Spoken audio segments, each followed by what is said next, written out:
Buenas tardes, hola amigos del Derecho Cada Día. Hoy vamos a hablar de un tema que nos parece que se ha puesto muy de moda, no es que nos parezca, estamos convencidos que está muy de moda, que es justamente la situación del ciudadano frente al Estado. En el día de hoy nos acompaña uno de los panelistas permanentes, Ananías González, quien además en breves instantes más va a presentar un invitado de lujo, como lo han sido todos quienes nos han acompañado durante todo el año en este programa.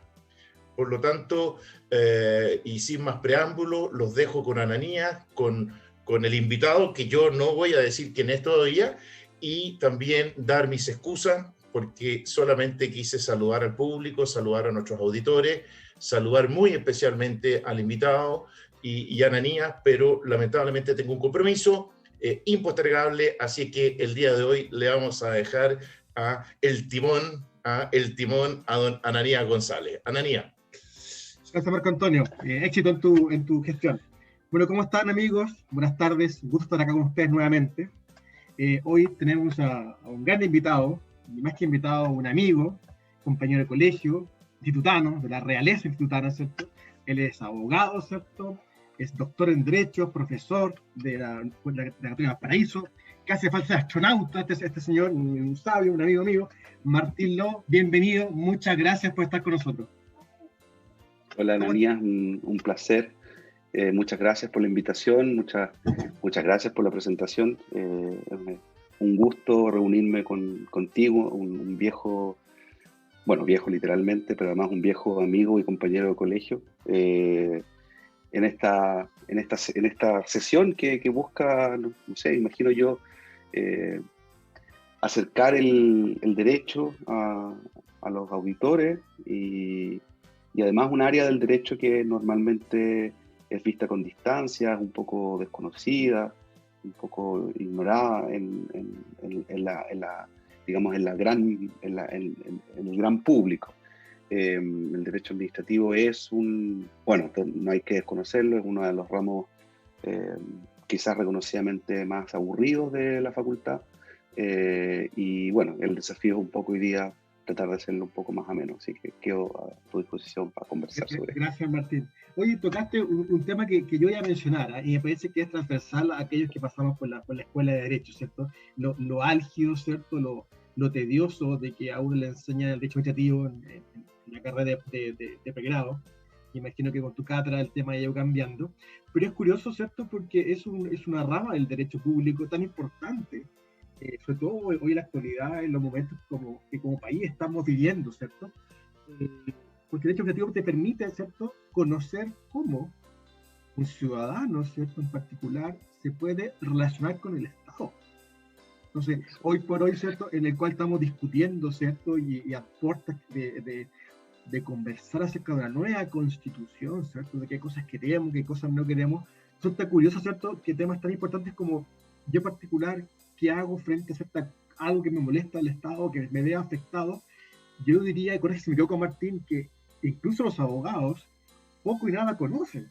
Entonces, la idea de esta invitación, Martín, y sobre todo tú en tu calidad de profesor, ¿cierto?, de pre y posgrado, es que le expliquemos de una manera bastante amena, ¿cierto?, a nuestros oyentes, cómo yo me puedo relacionar con el Estado. ¿Qué pasa si me siento afectado por una decisión? ¿Qué pasa si quiero saber algo del Estado?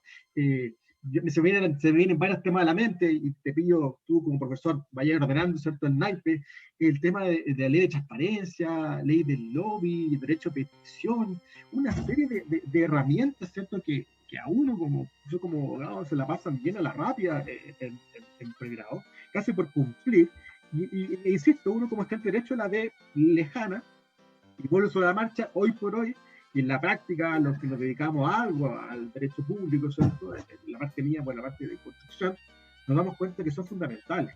Entonces, un poco esa es la bajada de la canción, Martín, para que tampoco vayamos hablando de estos temas. Y por favor, nuestros oyentes, si tienen alguna duda o estamos siendo muy, muy complejos para hablar, nos pueden llamar, ¿cierto?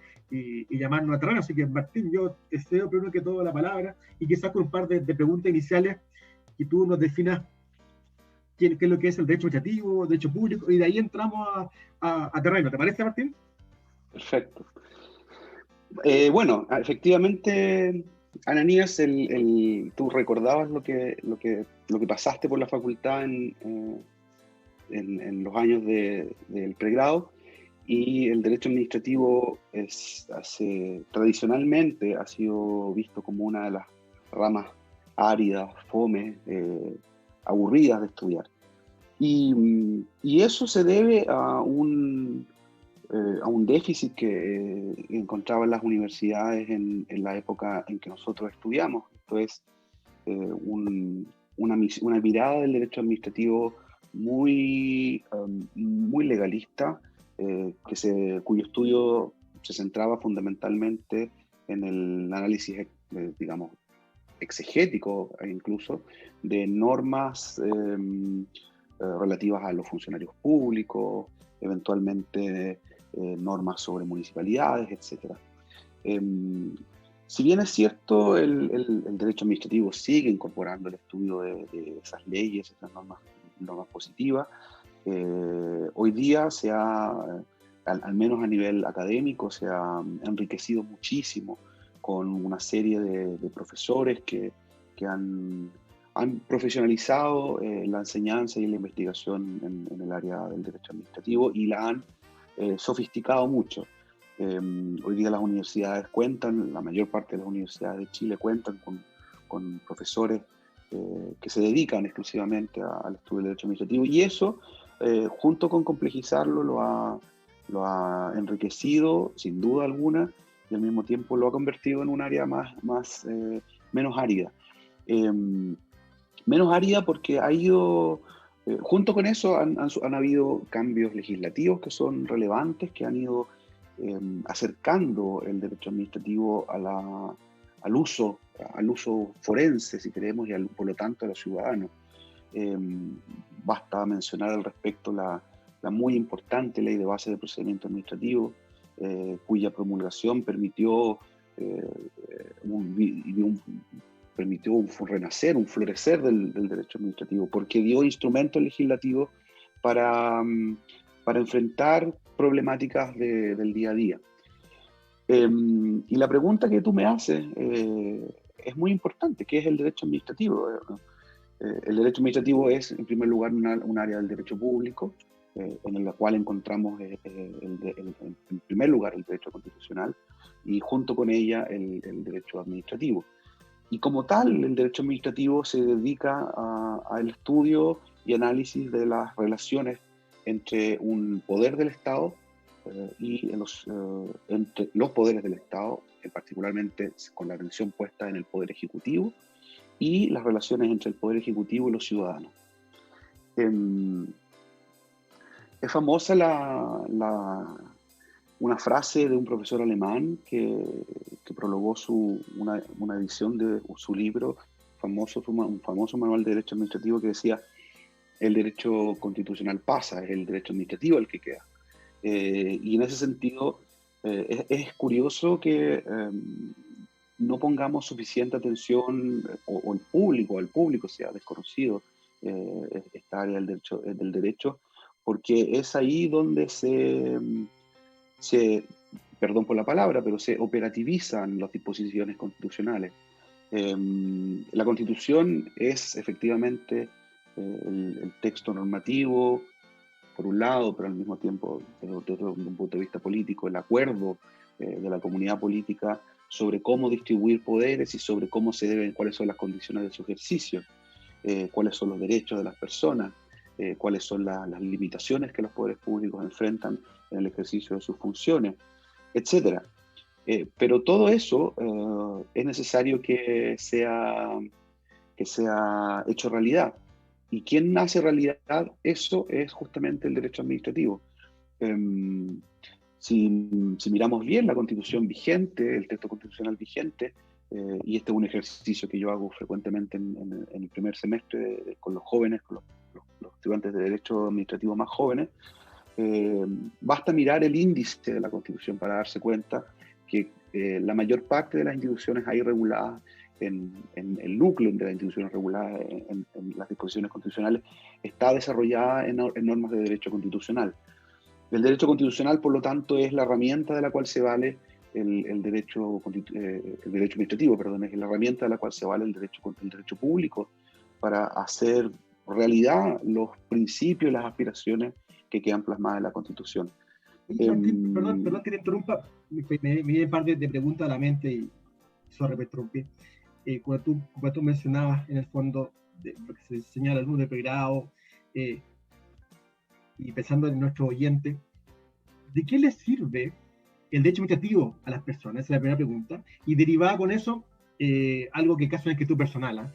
¿Cuál crees tú que es el aporte o el rol que ha tenido la Consejería de la República en el desarrollo también del derecho administrativo? Porque ha sido, yo diría, una ventana para que personas, ¿cierto?, de a pie, no letrados, ¿cierto?, hayan puesto en jaque, ¿cierto?, a varias instituciones. Se me viene a la mente de municipales, ¿cierto?, Ceremis, ¿cierto?, e incluso ministerios. Entonces, recapitulando, ¿de qué le sirve, ¿cierto?, a algún oyente, ¿cierto?, el derecho administrativo? ¿Para qué? ¿Para hacer qué cosa? Y después el tema de la Contraloría, que casi me aprovecho de tu buena voluntad, por favor. Bueno, el derecho administrativo al oyente, a los ciudadanos, eso, incluso a los que estamos hablando en este momento, nos sirve para, fundamentalmente el derecho administrativo, y acá hay un poco necesariamente recapitular, hacer un pequeño guiño histórico. El derecho administrativo es un derecho que surge de la Revolución Francesa, y la Revolución Francesa es una revolución inspirada en principios liberales. Liberales entendido en el modo más clásico. Esto es una revolución que pretendía limitar al poder del monarca absoluto y por lo tanto establecer un Estado más sobrio en el tratamiento de sus ciudadanos, más respetuoso en el tratamiento de sus ciudadanos. Por eso, desde el punto de vista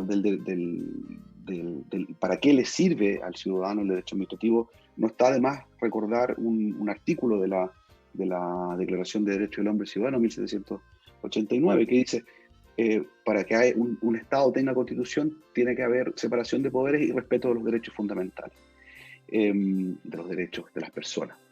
No existía la palabra derechos fundamentales en ese entonces.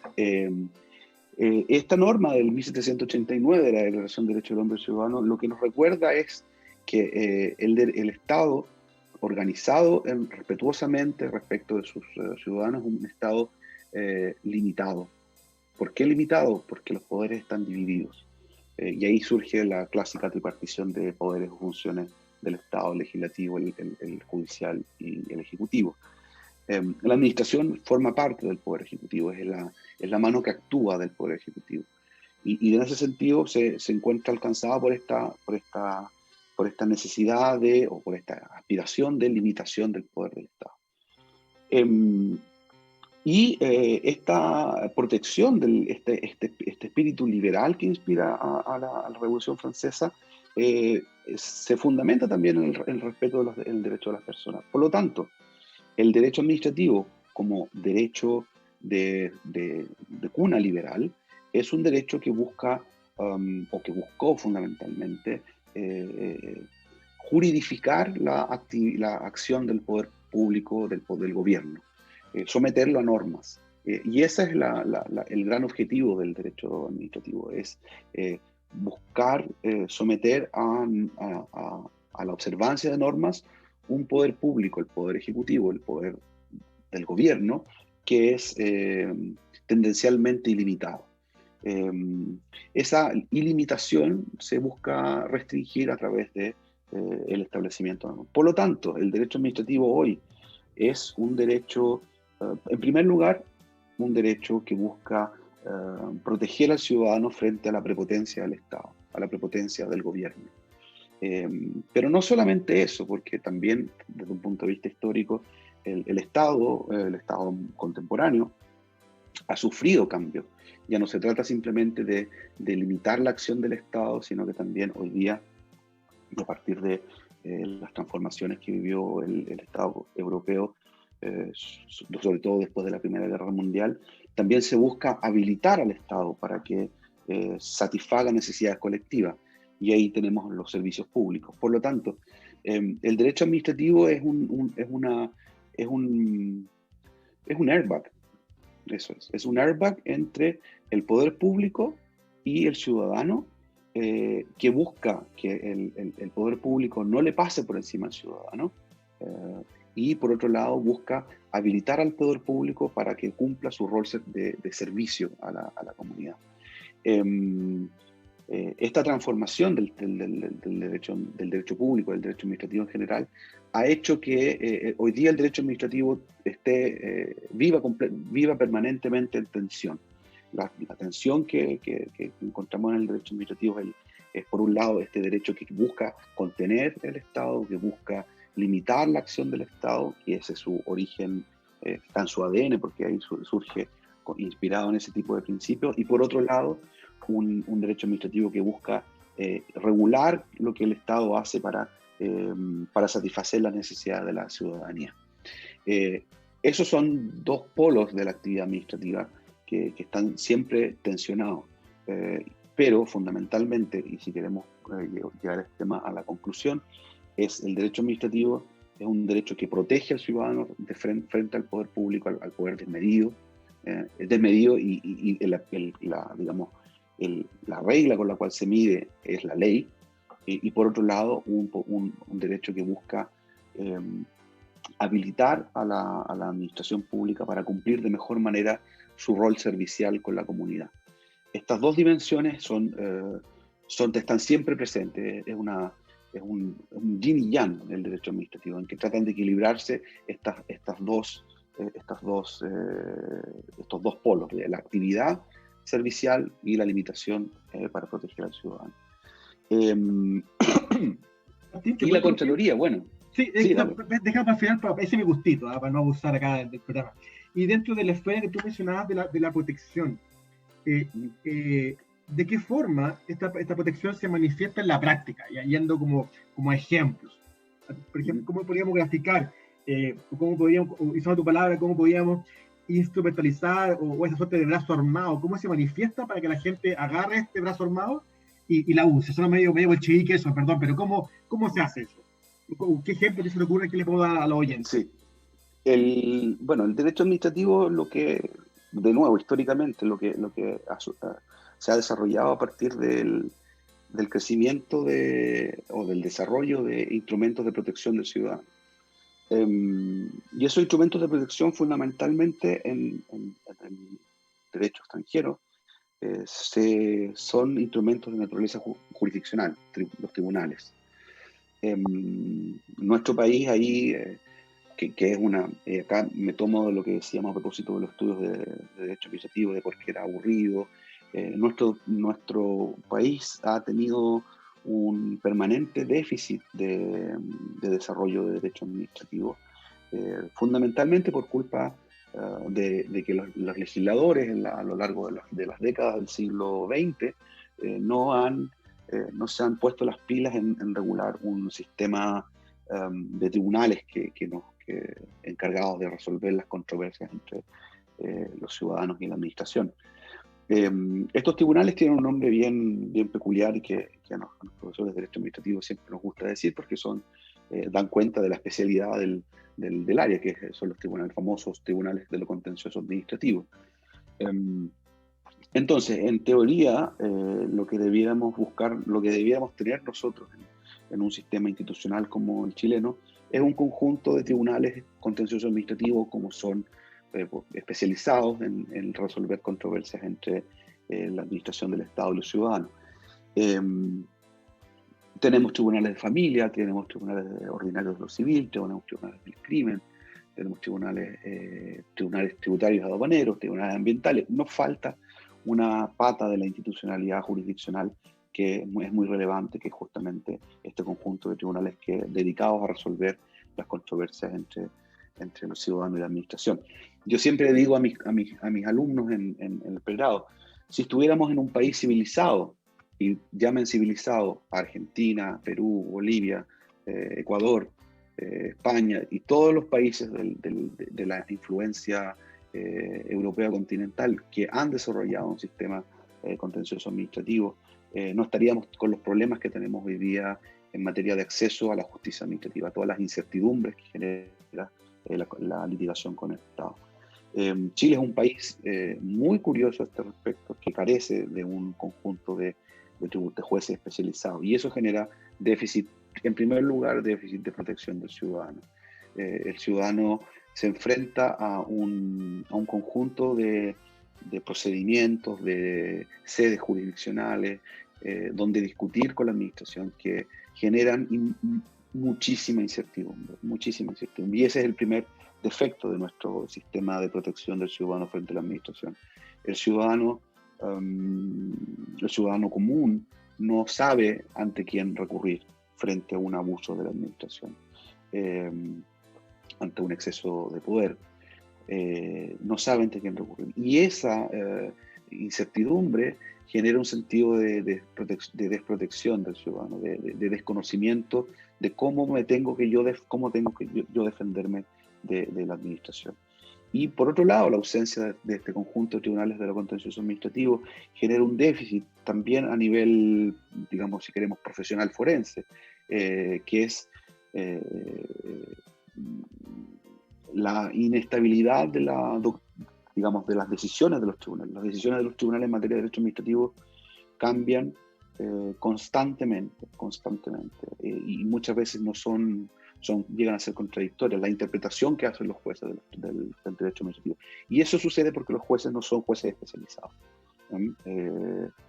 Ahí tenemos un déficit muy relevante para efectos del ejercicio profesional. Y es por eso, aprovecho la pregunta que me había quedado pendiente, que la Contraloría toma una posición muy importante en la institucionalidad administrativa chilena.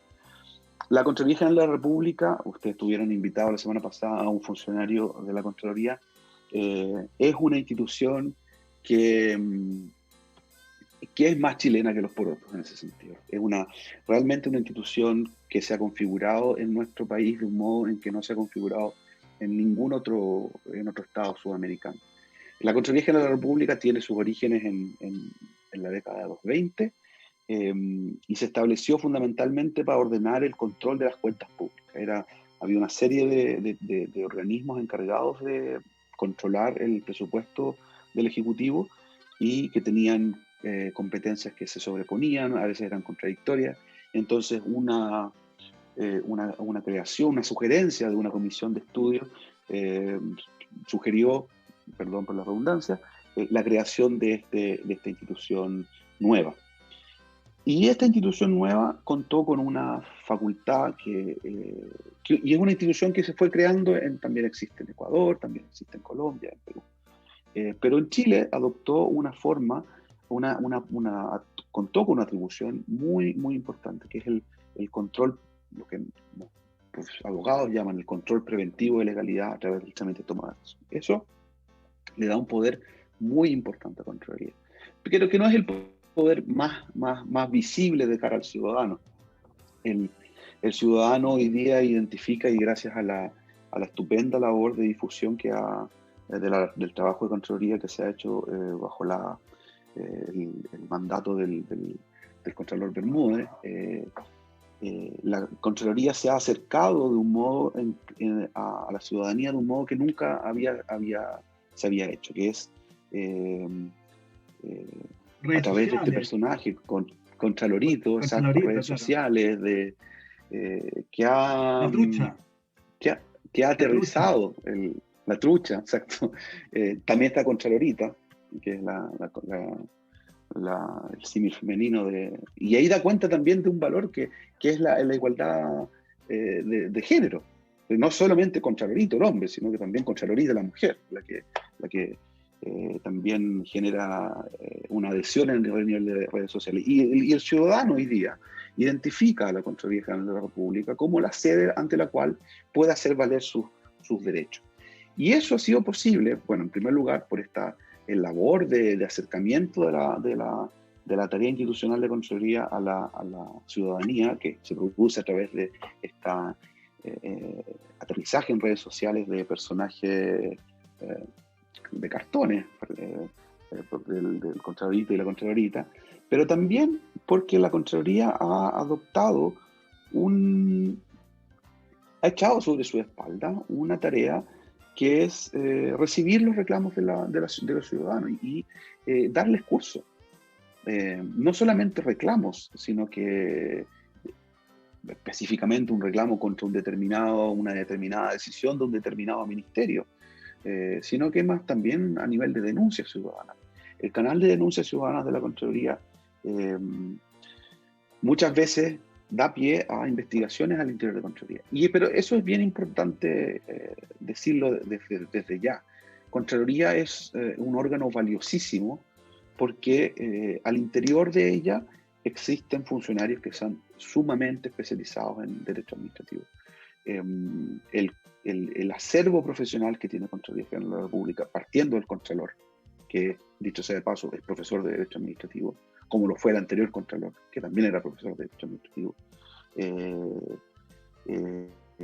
desde la cúspide de Contraloría hasta abajo son abogados especializados en derecho administrativo. Y eso es lo que el gran déficit que tienen otras sedes de discusión del derecho administrativo, en que falta la especialización en el área, en un área que ya dijimos, que es fome, pero también es muy específica. Entonces, la Contraloría se ha echado sobre sus espaldas la responsabilidad de ser el canal a través del cual los ciudadanos pueden hacer valer sus reclamos, sus denuncias. Si bien es cierto, Contraloría ha tratado de educar a la ciudadanía en el sentido de nosotros recibimos las denuncias de ustedes, pero tienen que ser denuncias que nosotros tengamos dentro de nuestra competencia investigar. Y tenemos dentro de la competencia investigar denuncias contra los órganos de la administración del Estado. Si su vecino tiene un perro que ladra, no puede venir a Contraloría a denunciarlo. Si la peluquera no le da boleta, tampoco puede venir a Contraloría a denunciarlo, porque ellos no son organismos de la administración del Estado. Alguna vez vi un post de Contraloría sobre este tipo de ejemplos. Pensaba en lo mismo, eran ejemplos muy calificadores. Claro, porque la gente también entonces, se puede tentar a hacer poco. Por supuesto, porque las personas, el ciudadano, y no solamente el ciudadano, también los abogados, percibimos que no tenemos un canal claro para ágil recurrir. Expedito. Ágil, expedito y sobre todo claro para recurrir contra la administración. Y por eso Contraloría se ha convertido en la sede de discusión de derecho administrativo más importante, más especializada. Y la otra sede, y en estos términos muy generales, porque esto es la variedad de medios de discusión con la administración son muchos. La otra sede es el recurso de protección. El recurso de protección es un instrumento bien versátil para llevar a un tribunal a conocer contra un reclamo contra la administración. Es un instrumento versátil, es un instrumento rápido, es un instrumento, diría yo, económico, porque el proceso judicial es bastante breve, pero es un instrumento tremendamente eficiente también, desde el punto de vista de la especialización, porque se lleva al tribunal al conocimiento de temas muchas veces tremendamente técnicos, que los tribunales no, en un procedimiento brevísimo como es el recurso de protección, no tienen tiempo de estudiar bien. Entonces, es una puerta para discutir, para llegar a los tribunales con una discusión con la administración del Estado, pero que es una puerta que conduce a una discusión superficial, a una discusión poco técnica, y por lo tanto muchas veces el resultado puede ser insatisfactorio. Y eso también se presenta porque los jueces que conocen esto en primera instancia no son jueces especializados. Entonces, ¿cómo proteger al ciudadano frente a la administración? Bueno, fundamentalmente a través de los jueces. Esa es una labor de los jueces, que es proteger al ciudadano de frente al abuso de la administración. Pero el problema es que el proceso judicial es un proceso altamente formalizado, altamente tecnificado, poco económico, Y en el caso de sede civil van a requerir abogado. El caso de la jurisdicción no requiere abogado, pero engancho contigo, que la especialidad ahí queda al debe, y al final es como un caballo inglés, que una parte muy rápido, ¿cierto? Después el tema se tranca, perdón, los oficios para allá, oficios para acá, y al final el fallo es lamentable. Exacto. Oye, Martín, perdón, me están diciendo por interno que tenemos que ir a un corte comercial. El tema pasa muy rápido, ya llevamos la mitad del programa. Así que, por favor, Máster, como usted quiera, vamos al corte. Nos avisa, por favor. Gracias, estimados. Estamos de vuelta acá con Martín Lowe, profesor de Derecho Administrativo, doctor en Derecho, que nos está acá ilustrando respecto a esta frase que hemos nombrado, ¿cierto?, este programa de El ciudadano frente al Estado. Martín ha hecho un recorrido bien interesante respecto a temas conceptuales, y ahora vamos a entrar quizás a temas más prácticos para que los oyentes puedan tomar notas, ¿cierto? Y quizás partir corriendo, ¿cierto?, o a la Contraloría o a reclamar algún servicio público respecto a algo que le tienen detenido hace meses, ¿cierto? Y están culpando a la pandemia o a estallido social, ¿cierto?, que aún no lo ayudan. Y en ese sentido, Martín, me gustaría volver respecto a algo que sé que te apasiona mucho, ¿cierto? Y lo que tenemos también un acercamiento, ¿no?, como el tuyo a la Contraloría, el rol que tiene la Contraloría. Yo recuerdo cuando partí trabajando en el sector público, la Contraloría uno la miraba a huevo, tal como tú dices, solamente era casi un tribunal de cuentas o algo por el estilo, y con muy poca participación en el control mismo de la legalidad de los actos. Cambió mucho, yo diría, corrígeme si me equivoco, Martín, con Ramiro Mendoza, y se vino casi a profesionalizar más todavía con el Contralor Bermúdez. Y en ese sentido, Martín, y pensando en nuestro oyente, ¿qué pasa, por ejemplo, no sé, porque hay un vecino, ¿cierto?, que ve que al frente de su casa están construyendo, ¿cierto?, una mega mole, ¿cierto?, un edificio de lo que sea, y él piensa que quizás lo están perjudicando, ¿cierto? Va a preguntar a la municipalidad, poco y nada lo ayudan, pide hablar con el DOM, capaz que el DOM esté ocupado, no lo recibe, ¿cierto? Y este personaje, ¿cierto?, que ha sido a Instagram y a Facebook, tiene como amigo a Contralorita, ¿cierto? Y dice, esta es la niña, ¿cierto? Y va a la Contraloría. Tú hace un rato dijiste que uno puede pedir cualquier cosa a la Contraloría, pero hiciste mención de que hay ciertos entes respecto de uno de los cuales sí puede hacer una pregunta a la Contraloría. Y ahí quisiera un poco precisar, tú usaste una frase, por ahí la anoté, pero yo como particular no puedo reclamarle cualquier cosa o preguntar cualquier cosa a la Contraloría. Pregunta, respecto de qué entes la Contraloría puede fiscalizar. Esa es la primera pregunta. Y después, ¿cómo la Contraloría, ¿cierto?, me ayuda en esto? Si la Contraloría le pregunta a alguien, si nunca más sé el tema, para que todos estemos enterados cómo funciona, por favor, Martín.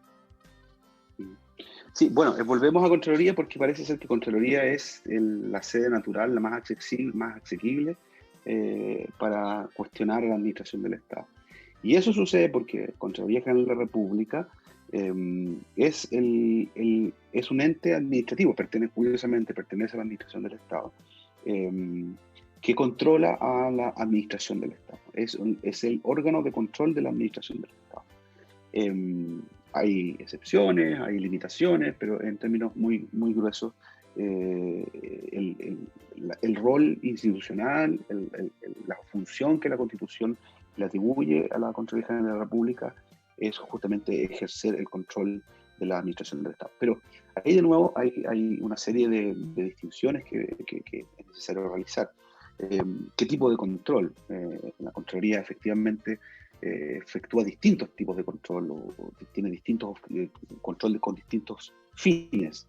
Está el control digamos, de la legalidad del gasto, el control de las finanzas públicas, y en el caso que tú me planteas es un control más bien de legalidad, porque el vecino lo que a él le está sucediendo, que ve crecer este enorme edificio frente a su patio, está cuestionando la legalidad de la autorización que haya concedido la Dirección de Obras Municipales.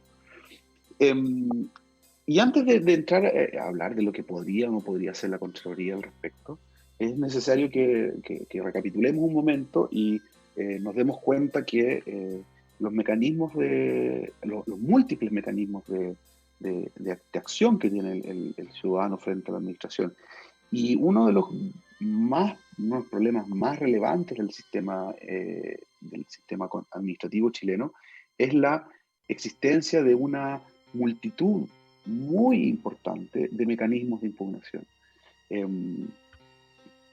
De frente a esta ausencia de un mecanismo general del tribunal administrativo, por el contrario, tenemos una multiplicidad muy grande de mecanismos de impugnación ante distintos tribunales del país, tribunales de cortes de apelaciones, juzgados civiles, tribunales especializados, etc. Entonces, la primera dificultad que encuentra el ciudadano, y que la verdad no solo el ciudadano, sino que también los abogados, es determinar ante quién puedo recurrir respecto de una decisión de la administración. Y en este caso estamos hablando de la decisión de autorizar la construcción del edificio. Y en primer lugar, la primera sede donde uno podría reclamar es la misma administración que adopta la decisión. Y en ese sentido, tenemos ahí nuevamente un ejemplo de un mecanismo especial de reclamo, que es en el caso de las municipalidades, el reclamo de ilegalidad municipal. Entonces, el primer resorte que tiene el ciudadano es reclamar ante el alcalde contra la decisión del director de obras municipales de autorizar la construcción de esta mole frente al patio de este vecino. Con esa reclamo ante el alcalde, que inicia un procedimiento híbrido, administrativo y jurisdiccional, podemos ir a la Corte de Apelaciones, donde ella puede conocer de la legalidad de la autorización que haya concedido el director de obras municipales. Y con ese reclamo ante la Corte de Apelaciones podríamos llegar incluso a la Corte Suprema por vía de recurso. Pero no es el único camino. También podríamos emplear un recurso de protección contra el director de obras municipales. O bien podríamos finalmente hacer una presentación ante Contraloría General de la República en la cual se consulte sobre la legalidad de la autorización que haya concedido el director de obras. Ahí es bien importante aclarar el rol de Contraloría. La Contraloría, de nuevo, por eso es curiosa su historia institucional. La Contraloría no es el lugar donde tú vas a reclamar contra algo, porque la Contraloría tiene potestades de fiscalización, pero carece del imperio suficiente para imponer una decisión, para hacer efectiva una decisión en contra de la administración. De esta suerte, lo que tú en realidad vas a decirle a la Contraloría es hacer una pregunta. Contraloría, ¿es esta autorización para construir esta mole frente a mi patio legal? ¿Por qué no estudia el tema? Y Contraloría lo que hará es pedir los informes a los órganos que están involucrados, en este caso la Dirección de Obras Municipales, y recabará los antecedentes suficientes y luego emitirá una opinión. Esa opinión es este acto administrativo que autorizó la construcción de esta mole frente al patio de este vecino, es en concepto de la Contraloría General de la República un acto administrativo ilegal. Y no puede hacer más la Contraloría. La Contraloría en ese sentido tiene la obligación institucional de ser deferente con la administración activa. Y lo que más hará es decirle este acto administrativo es ilegal, pero no puede ordenarle a la municipalidad, en este caso, anularlo o invalidarlo. Puede invalidarlo propiamente tal. Puede a lo más instruir la realización de un procedimiento que puede o no concluir con una decisión de invalidación del acto administrativo. Por lo tanto, si bien la Contraloría General de la República es una puerta muy ancha, es una puerta que conduce a mecanismos más bien débiles de control de la administración, en el sentido de que carece porque no está pensada para eso, carece de las potestades suficientes para imponerle a la administración de dejar sin efecto un acto administrativo que estime ilegal, porque tiene la obligación institucional de ser deferente con la administración activa. La administración de Contralora es una administración justamente de verificación de la legalidad, pero no de ejecución de las decisiones acerca si un acto administrativo es o no ilegal. En ese sentido, es una puerta muy ancha que conduce a lugares que no siempre son los que esperan los ciudadanos. Porque muchas veces el ciudadano lo que querría es que, porque el ciudadano que está viendo crecer esta mole frente a su patio, lo que quiere es que detengan la construcción de esta mole y eventualmente echen abajo lo que se haya construido. Y eso no lo puede hacer la Contraloría, eso lo tiene que ordenar un juez.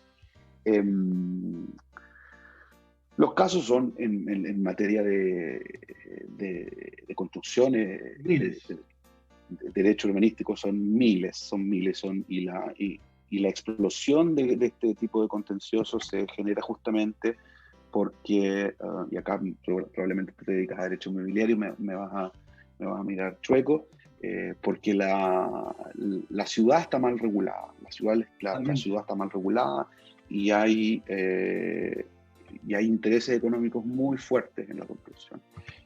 Tal es así, y el ejemplo que tenemos a la vista y con el resto, si algún oyente tiene relaciones con este tipo de edificios, son los edificios que están en la estación central, que aprovechándose de un vacío de la normativa urbanística, surgieron verdaderos barrios exactamente verticales, que desde todo punto de vista son cuestionables, porque por de pronto, desde el punto de vista ambiental, cortan la circulación del aire, son tan grandes que llegan a alterar con la circulación del viento y por lo tanto limitan la aireación de las casas que están alrededor.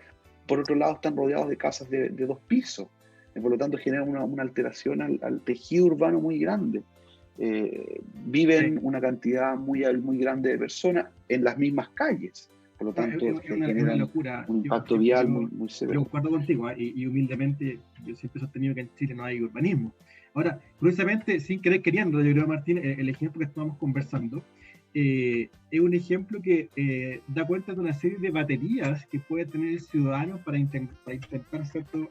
Reclamar, no hablemos de impugnar, porque no son tan tontos, pero de reclamar respecto a un acto, porque por un lado nosotros nombraste con su protección, y dijiste los pueblos contra, y nos conversamos. Por otro lado tenemos reclamos de ilegalidad, que tiene una sede municipal, una sede judicial. Después está la posibilidad de reclamar a la Secretaría de Vivienda, también está en este caso, ¿cierto? La Consejería de la República, y eventualmente que se haga una acción civil. Entonces, a nosotros nos pasa mucho también, lo que platicamos esto, que a veces uno no sabe, ok, tengo la herramienta, tengo que ver cuál es la mejor. Y si uno como abogado le cuesta decir cuál es la mejor y asesorar al cliente, que queda para los ciudadanos de pie, porque, está como tú dijiste, a veces la puerta es súper ancha, pero la salida tiene cosas. Entonces también, yo creo que en ese sentido, y sobre todo en tema urbanístico, claramente estamos un poco al debe. Y da para 8 programas y habla mucho rato, un tema que me apasiona mucho. Yo también hago clases de lo mismo en pre y posgrado. Pero siguiendo, ¿cierto? con el espíritu de este programa, Martín, de qué puedo hacer yo que me siento afectado, ¿cierto? por el actuar de un Estado. Yo recuerdo, Martín, que estamos, creo que en la universidad o recién egresado, salió la ley de transparencia, ¿cierto? La ley del lobby. Esos mecanismos en la práctica han resultado ser eficientes, Martín, han permitido que el particular pueda obtener información que antes no tenía. Por otro lado, también está la labor de la transparencia. O sea, hay una serie de discusiones bailando, y eso ha servido algo, ¿no? Ha permitido modernizar o facilitar el acceso a información por parte de los particulares. Sí, tremendamente. Acá este es un tema también que se engarza con una cuestión teórica, que es el carácter democrático, más o menos democrático, de la función de la cumple de administración del Estado. Y democracia, en términos muy sencillos, es lograr participación de los ciudadanos, las personas que son afectadas por las decisiones del poder público. Y la participación de los ciudadanos en la gestión de los asuntos públicos pasa porque los ciudadanos conozcan cómo se gestionan los asuntos públicos y cuáles son los fundamentos y los antecedentes que las autoridades tienen para tomar decisiones sobre estos asuntos públicos que les afectan. Y en ese sentido, reforzar la institucionalidad que permita al ciudadano conocer por qué la administración del Estado está tomando decisiones, y para conocer es necesario acceder a los antecedentes que se tienen en cuenta para decidir, ha permitido un acercamiento muy importante a esta mayor democratización, esta mejor participación del ciudadano. El ciudadano hoy día cuenta con instrumentos, porque naturalmente además esto se entronca con una tradición anticuada de una suerte de oscurantismo de la gestión administrativa. La administración era más en la época en que nosotros estudiamos, antes de las reformas que introdujeron la transparencia y los mecanismos de transparencia, y de participación ciudadana en la gestión pública, era una oficina cerrada donde tú no podías entrar y donde tú no podías ver los documentos que estaban teniéndose en consideración para decidir. La ley de protección, la ley de transparencia lo que hizo fue intentar descorrer este velo e iluminar la gestión pública con un foco potente, porque el ciudadano hoy día tiene acceso a toda la información de la administración del Estado, porque además se estableció un principio de transparencia en la Constitución, de suerte tal que si tú necesitas acceder a información que se encuentra en poder de la administración del Estado y que no haya sido calificada de secreta, también hay limitaciones para declarar el secreto de una información, el ciudadano puede acceder a ella. Y lo puede hacer con un procedimiento bastante simple. Todas las instituciones públicas tienen oficiales de cumplimiento de la normativa de transparencia y por lo tanto están encargados de absolver las consultas que las personas les realicen, solicitándole la copia de un documento, solicitándole un expediente administrativo del cual pueda tomar conocimiento, solicitándole los antecedentes tenidos en vista para decidir tal o cual cosa, o solicitándole información cuantitativa sobre cantidades de permisos, costos, lo que fuere. Y ahí tenemos la polémica que hoy día enfrenta el Ministerio de Salud acerca de cuáles fueron las decisiones que se fueron adoptando para ir decidiendo qué tipo de medidas para el contenimiento de la expansión de la pandemia. El Estado yo creo que lo más importante, lo que hay que dejar súper subrayado, es que el Estado es nuestro. Nosotros somos el Estado. En ese sentido, el Estado tiene que estar al servicio, tiene que tener en cuenta al ciudadano, porque no existe el Estado sin los ciudadanos. Y eso no solamente por el lado de los derechos. Nosotros tenemos derecho de reclamar al Estado una determinada prestación de servicio público, una determinado tipo de corrección en su conducta, lealtad en sus decisiones, sino que también nos impone deberes como ciudadanos. Tenemos los deberes de participación en las votaciones, tenemos los deberes de pagar los impuestos, tenemos el deber de observar las normas, etc. Pero lo importante yo creo que es que, dado que nosotros somos parte del Estado, naturalmente no como empleados públicos ni como funcionarios de la administración, sino que como ciudadanos, nosotros tenemos derecho a exigir al Estado y el Estado tiene derecho a exigirnos a nosotros. Y eso se ve claramente en el tema de la pandemia. Nosotros hoy día estamos bajo una serie de limitaciones a nuestras libertades que se ponen por el Estado en modo unilateral, restricciones para salvaguardar la salud pública, en otras para velar por el interés general.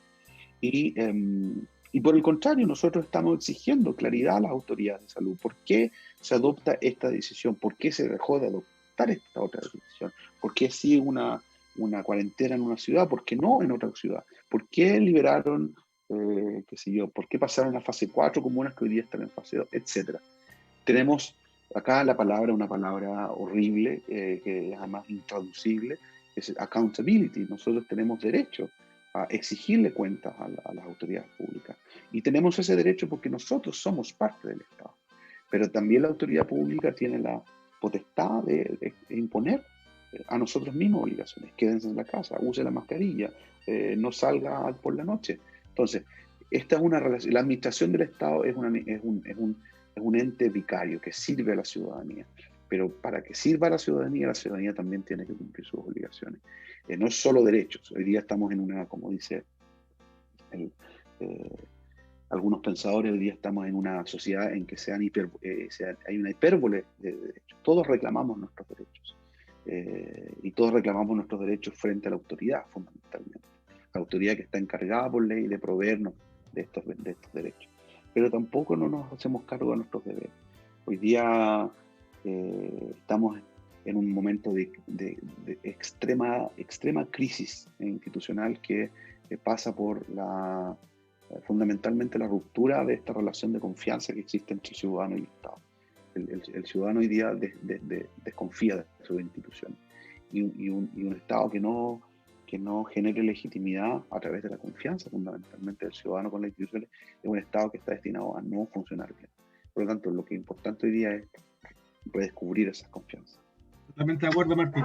Bueno, lamentablemente, ¿cierto? El tiempo pasa volando. Que no creas, Martín, ya se nos fue el programa. Sin duda que hay muchas cosas por conversar. Te agradezco mucho, Martín, la deferencia, ¿cierto? El tiempo que nos dedicaba. Y como siempre, nuestro oyente, está nuestra voluntad, ¿cierto? De hacer el derecho cada vez más accesible, el derecho cada día, como dice el programa. Así que muy agradecidos y nos veremos el próximo martes. Y muchas gracias, Martín. Un abrazo, cuídate. Mantente en línea. Muchas gracias, Ananías. Gracias por la invitación y gracias a la radio.